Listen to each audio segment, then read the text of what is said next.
Eric. Tout d'abord, merci de m'accorder cette interview à Orléans aujourd'hui. Pouvez-vous vous présenter? Bonjour Corinne, donc je suis Eric Alain, je suis consultant chez IBM. J'assiste les entreprises dans leur transformation d'organisation et je suis présent chez IBM depuis 25 ans, en particulier sur le territoire orléanais. D'accord, Eric.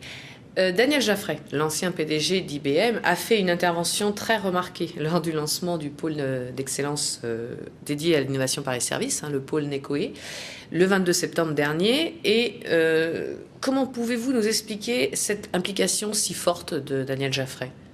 En fait, il y a deux causes, à deux niveaux. En fait. La première, c'est une motivation locale, au travers de Marc Dumas, le responsable des relations sociales d'IBM sur Orléans, et puis moi-même, qui suis responsable, président de l'Amiage d'Orléans, qui donne des cours à l'université depuis pas mal d'années. Donc il y avait une vraie volonté locale de s'impliquer dans les activités de la région et de la bio. Et puis, ce qui nous a aidé, c'est qu'en fait, les objectifs de NECOE sont en totale résonance avec la stratégie d'IBM au niveau mondial cette fois-ci, stratégie connue sous le nom de Smarter Planet, ou bâtissons une planète plus intelligente, qui a pour but de mettre les technologies de l'information au cœur du développement durable. Donc, avec ces deux motivations, à la fois mondiale et locale, on ne pouvait que contribuer à NECOE. En tant que cofondateur du pôle NECOE, quelles sont vos implications personnelles à vous? Personnellement, comme j'ai dit, ça fait 25 ans que je suis chez IBM, ça fait 25 ans que je suis présent sur le territoire orléanais, et j'ai toujours eu cet objectif de développer l'activité d'IBM dans la région d'Orléans.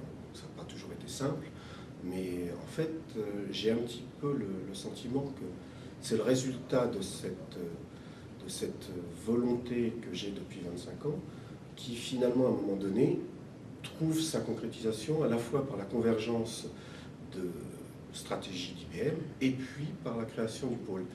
Je dirais que c'est une chance, c'est un peu la chance que j'attendais depuis de nombreuses années, qui à un moment donné a pris corps, et donc il était inimaginable, en tout cas en ce qui me concerne, de ne pas essayer de la saisir. C'est très bien de l'avoir saisi. Le pôle NECOE possède 4 axes stratégiques dont nous pouvons parler.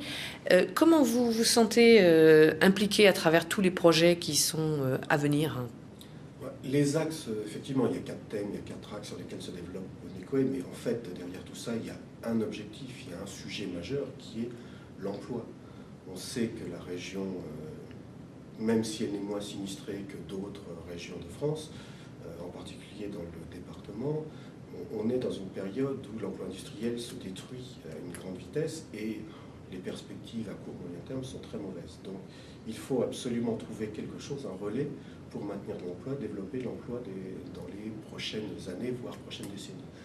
À partir de là, on travaille non pas pour nous-mêmes, moi ma carrière est quand même bien entamée, mais on travaille pour les autres générations, les générations futures. Et j'ai un enfant qui a un fils qui a 25 ans, j'ai pas mal d'amis dont c'est vraiment leur emploi qu'on est en train de préparer. Donc un objectif comme ça, je ne vois pas comment on ne pourrait pas y adhérer, que ce soit à titre personnel ou à titre professionnel.